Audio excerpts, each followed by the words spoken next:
Okay, I'm just going to explain how some of the inner workings for the ro.Lumen project works. There's two aspects of this. There's the MIDI section and then there's the audio section. To make this project possible, I've used Ableton Live and Max MSP. So before I even get into the Max, I'm just going to explain what's going on here in the Ableton project and the MIDI flow.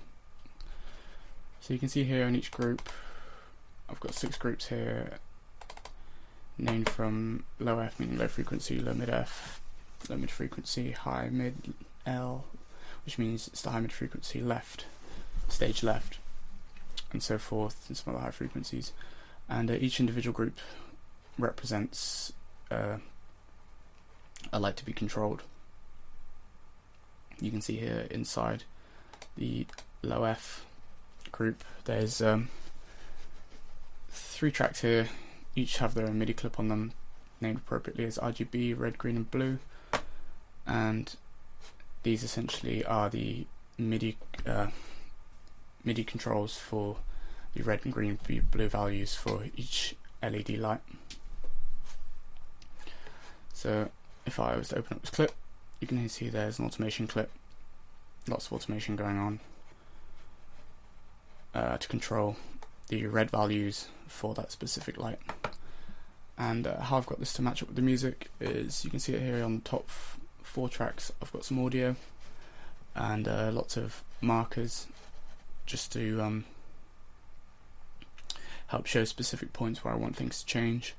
For example, you can see here I've got, it says all red, and so seeing all red here, this object in this group here, I want to be red. So what I do is I go in real close, zoom right in and find the closest marker that I can get. So I've got 183.3.4, and what I would do is open the clip up and go in and find the same point.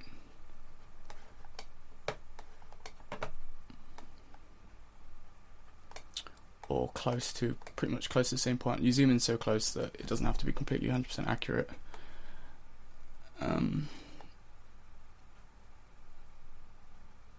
So here we are, 3.4, and obviously here it's near enough all the way up because this is the red box. If I was to do the same in the green and the blue, they would all be down to 0. And this practice goes across each individual object, each individual group, throughout the entire piece. And so what I've got here as well is the MIDI. All of this MIDI is going out of Ableton and into Max MSP. So next I'll show you the channel setup. So the first group here, we're probably referring to these groups as objects because the lights go inside inflatable objects. So this group here, the first object, I've got all set to MIDI channel 1 and the second one to MIDI channel 2. Initially I had these set up all going under one MIDI channel, but I found that once I separated them on different MIDI channels, the whole thing ran a bit smoother and was less likely to crash, and it made more sense to do it this way just through organization, just because there's quite a lot going on here and having to work between 2 separate softwares, you don't want to get any confusion. And then each individual clip has its own controller value. So the red for the first object is controller 14, and it from top to bottom goes up. So the green value for the low frequencies is controller 15, and if I go right down to the high frequency right, blue, the last one, we've got controller 31, and these are all being sent out through a bridge that I've downloaded.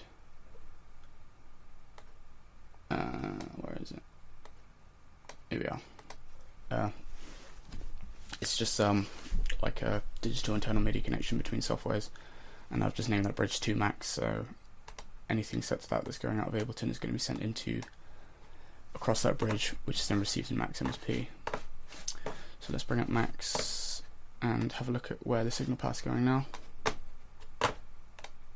That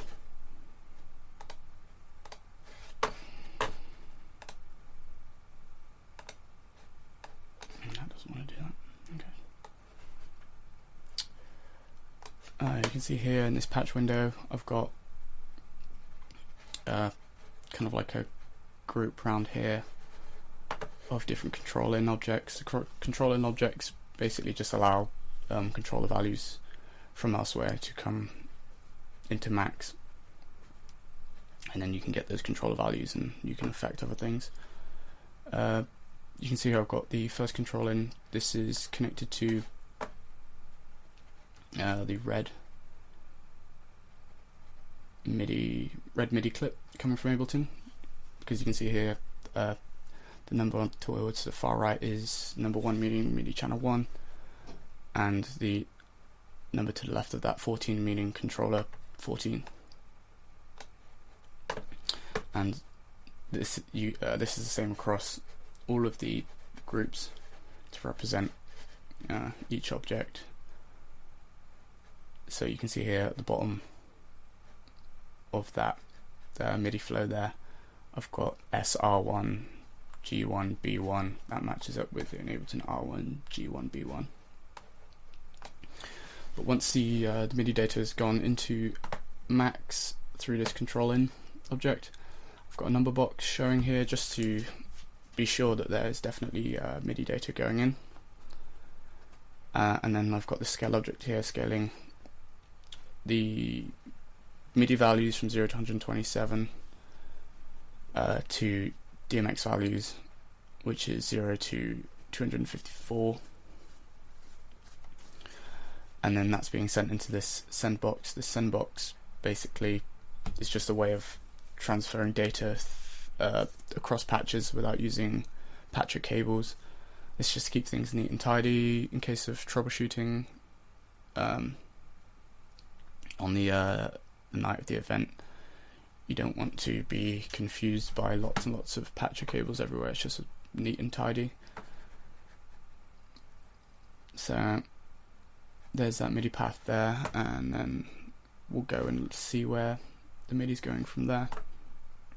So I'll have to open this patch window, which is then going into the help file from an external which was downloaded, which allows your data to go out of your computer via USB and into a NTEC DMX USB Pro unit, which then you plug DMX cables in, and that goes out to the lights to control the lights out.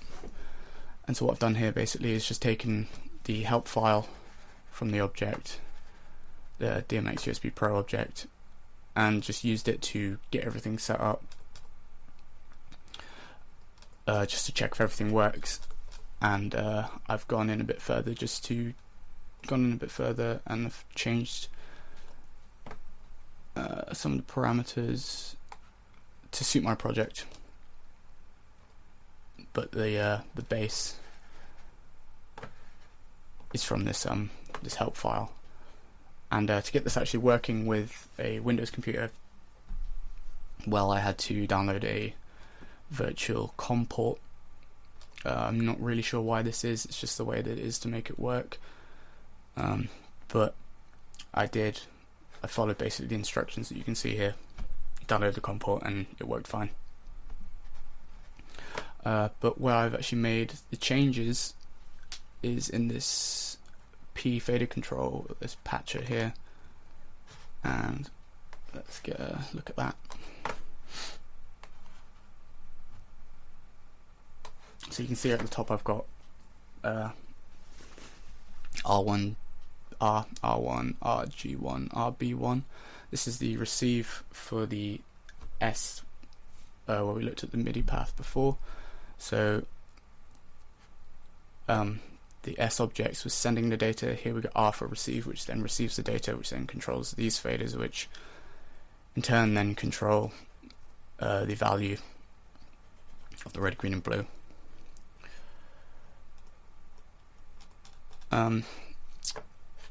let me show you what the original patcher looked like, so you can see the difference in how I've modified this to suit my project. So let's get a new patcher out. Let's get the DMX USB Pro object going, and then let's take the help file.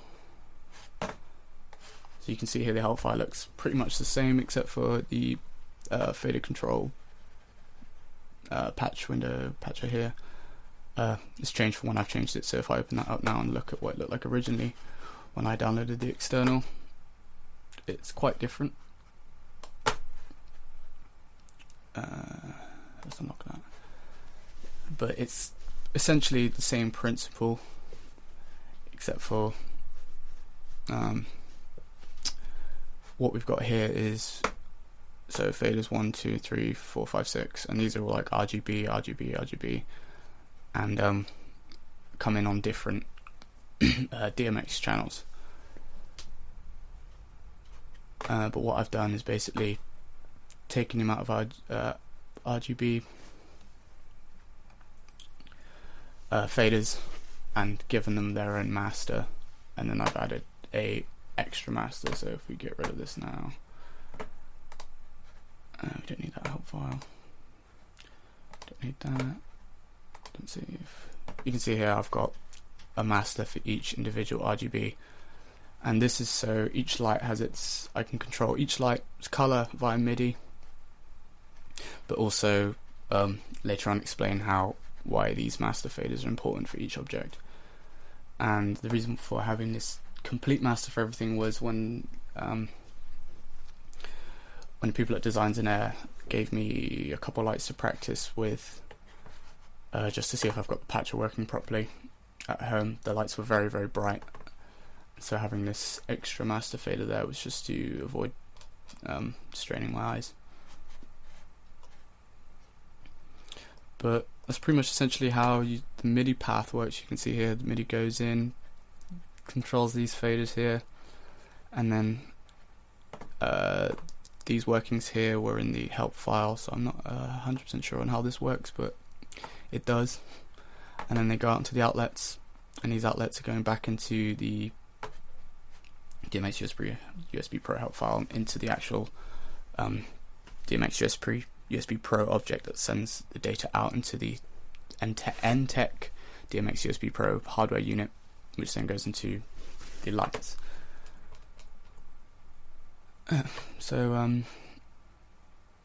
Also I'll probably explain this here, this toggle switch here. This toggle switch is being controlled via MIDI, but actually I'll explain that a little bit later after explaining how these faders here actually react to the audio coming out of Ableton. So back to Ableton. I've got this set up, so here's my audio tracks, and then just for this example I've got the audio going out through a virtual cable to bridge between softwares. On the actual night of the event I used two different interfaces as ins and outs, because this led to less latency and better audio quality. But for now we're just going to use this cable, and so that's going out of Ableton and into Max here, into this ADC. So if I don't click that, we can see here we've got the input of the virtual cable, and then we've got the line out through the output of one of the interfaces I'm using at the moment. So just bring that out of the way, go to Ableton, a bit glitchy, press play, we've got sound going through. Okay, so the audio from Ableton is going into this, from Ableton into Max through the ADC tilde object, and then I've got each left and right stereo outputs going into these signal paths here, and these signal paths represent the same as what the objects, the groups in Ableton do. So you can see in Ableton here, it's got, let me move this out of the way a little bit. It's got the low F here, low F object, meaning low frequency.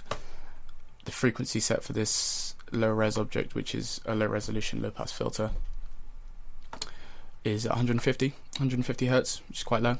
That's usually kind of around your bass and some of your kick thump.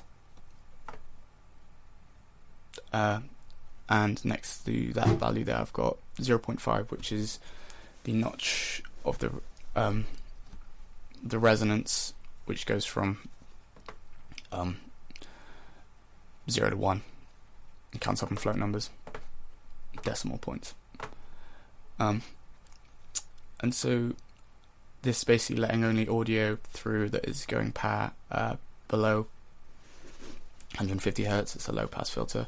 That's then going into the ABS tilde object, and the ABS tilde object essentially takes your audio and any negative phase on the waveform, because all waveforms have both positive and negative phase. It takes all the negative phase and flips it back into positive phase.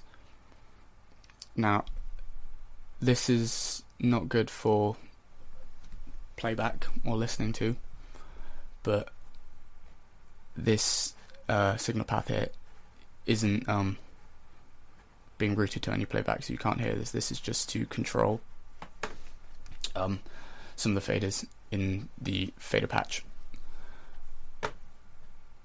And I'll explain why this object here is important. I have a very basic understanding of this signal path here, because this is much like how I've used the patch, the fader patch. This is something that I've learnt through a tutorial and can't quite explain all of the aspects of it, but I have taken the idea and adapted it towards to suit my needs for this project, rather than using a frequency analyzer that I could have used, but there were issues with the frequency analyzer only being available in 32-bit versions, whereas the DMX USB Pro object only worked in 64-bit. Couldn't have them both running, and it probably would have drained my CPU and caused the computer to crash, as the laptop I'm using is not that powerful. So you make do with what you've got.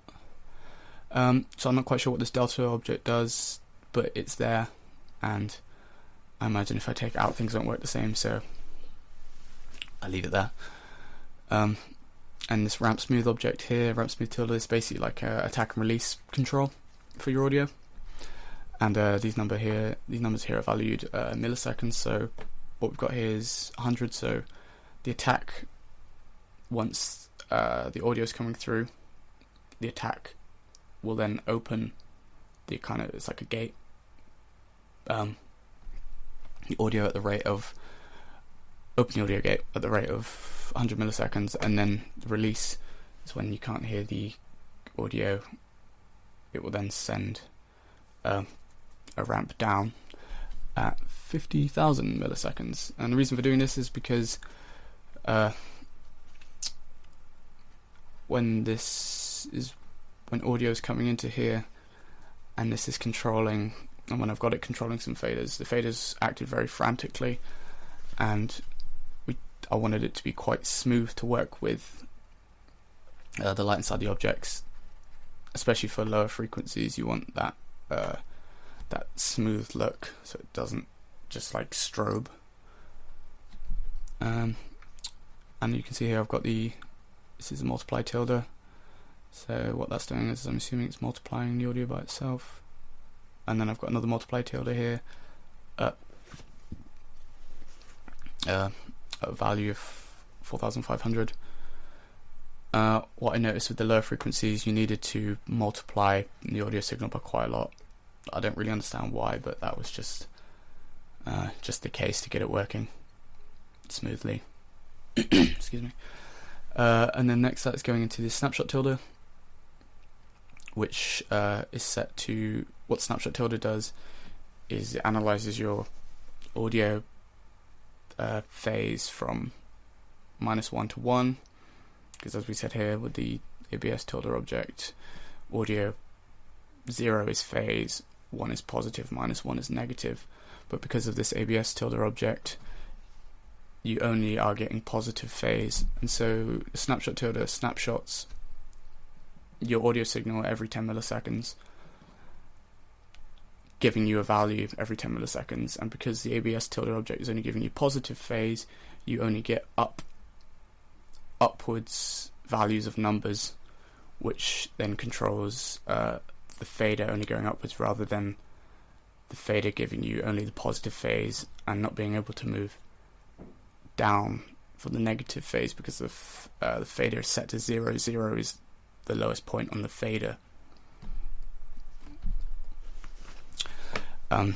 So yeah, you can see here that snapshot tilde is then, that's been times by 2 just to get a workable a number that works well. And that could change. This was just to suit the project. I've scaled that from 0 to 1 to 0 to 255. That should be 254, but it doesn't really matter that much as long as it's within the ballpark.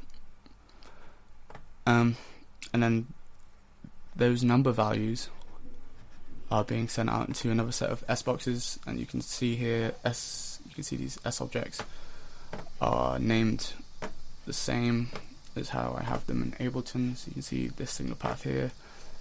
So low frequency, low mid frequency, high mid left, high mid right, high left, and high right.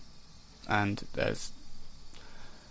they're all essentially the same basic idea, but have been adjusted with less multiplication of the audio, and just to suit how these react, and are going to react with the faders. So let's go. Have I got this fader patch still open? Yeah. Back into the fader control. And you can see here I've got the receive boxes for low frequency, low mid frequency, high mid left, high mid right, high frequency left, high frequency right. And these values are then going into straight into the fader. This load bang here just loads this message box, which is 255, which sets the fader controls to 255, which is the values we're working with for DMX. And so when audio comes in, and that signal path working before does its thing, the faders move up and down to the frequency of the music, which is then controls the light level of each individual object, so you can get pulsing and hits for the individual objects as the frequencies play. So let's try to get an example without it glitching too much. So you can hear the audio now, and you can see some of the faders moving now.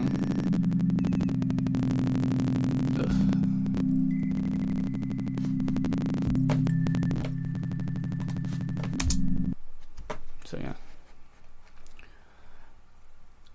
And something that I forgot to mention to do with the color values, when I was working from home, trying to be able to visualize how this project would work, I built this little section here at the bottom just to be able to visualize what exactly each of these objects are doing.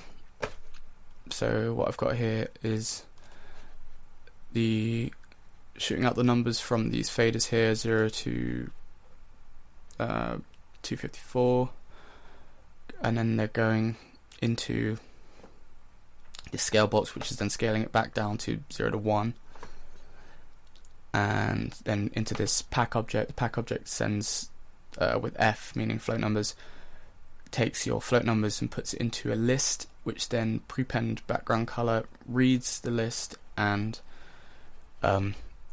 under each one of these is its own panel object. And what this does is just changes the color of the panel object, as well as this one here on the end, we've got that's being controlled by this master one for this specific object, which controls the opacity. So if I turn the audio off so you can just show you what it looks like, that's now pink. If I turn it down, see there's the opacity, and I can turn the green up, which gives you white because all of them go together as white. But now we've got a light blue, now we've got a red. So you can kind of imagine with all these faders changing via MIDI, and then with the audio just controlling these faders, different colors are coming up and flashing in different brightnesses in the way that I want them to.